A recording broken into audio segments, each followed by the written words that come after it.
Welcome to Penrose Learning, where we make understanding easy.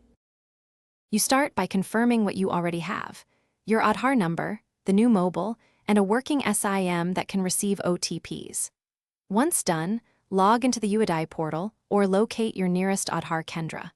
Online requires OTP to existing mobile if linked, whereas in-person uses biometric authentication.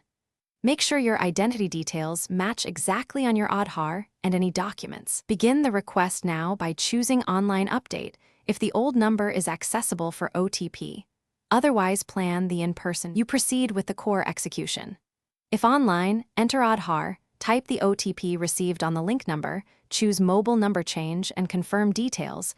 You may need scanned documents only in some cases. If you're at an Aadhaar center, complete the update form, provide biometrics, and pay the prescribed fee. Keep the receipt.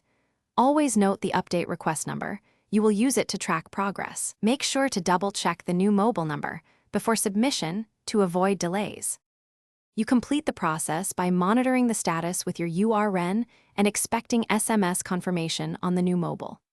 If confirmation does not arrive within the expected window, first check the online status.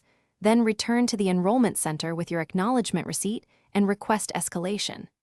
Make sure to verify that biometric and demographic details were entered correctly, because mismatches cause rejection. If problems persist, contact the UIDAI helpline and provide your URL. Thanks for watching. If this was helpful, leave a like and consider subscribing. See you next time.